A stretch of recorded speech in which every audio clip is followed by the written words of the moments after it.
మీద ఏదైతే సాగవుతుందో అది బీడుగా మారిపోయింది. కానీ మళ్ళీ ఈరోజు ఈ కూటమి ప్రభుత్వం అధికారంలోకి వచ్చిన తర్వాత చంద్రబాబు నాయుడు గారు ఆలోచన చేశారు. అటువంటి లిఫ్ట్లు 100-200 కోట్లు ఇచ్చి మనం బాగు చేస్తాం. మళ్ళీ వాటి మెయింటెనెన్స్ లేకపోతే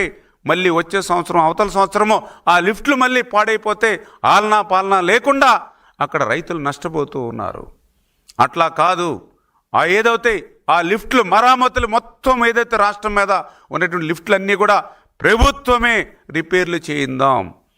ఆ లిఫ్ట్ని రిపేర్ చేయడమే కాదు, రాబోయేటువంటి 5 సంవత్సరాల వరకు కూడా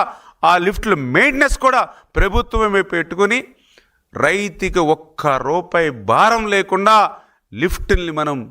మరి మెయింటెనెన్స్ చేద్దామని చంద్రబాబు నాయుడు గారు ఆలోచన ప్రకారం ఆ యొక్క లిఫ్ట్ ఏదైతే ఆ లిఫ్ట్లకు సంబంధించి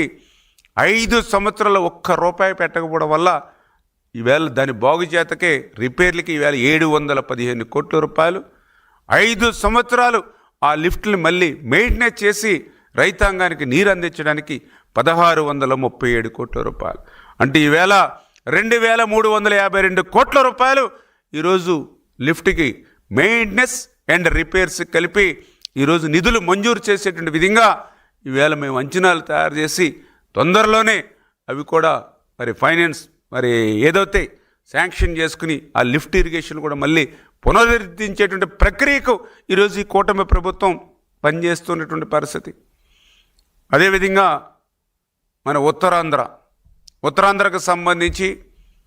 ఈవేళ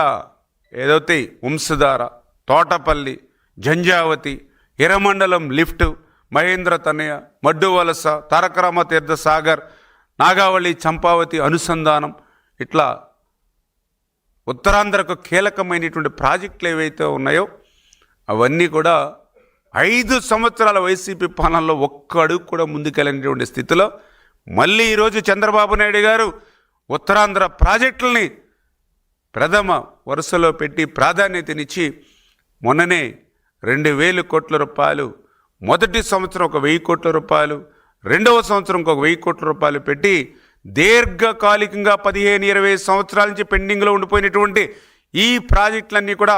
2 సంవత్సరాల్లో మనం పూర్తి చేయాలనేటువంటి లక్ష్యం చంద్రబాబు నాయుడు గారు తీసుకున్నారని అంటే ఈ రకంగా అడుగడుగునా కూడా ఆంధ్రప్రదేశ్ రాష్ట్ర ప్రగతి అనేది నీటి మీద ఆధారపడి ఉంది. ఒక్క సంవత్సరం వర్షాలు బాగా పడి వచ్చినటువంటి ప్రతి నీటి బిందువును కూడా ఒడిసిపెట్టి మళ్ళీ 1-2 సంవత్సరాలు వర్షాలు తక్కువైనా కూడా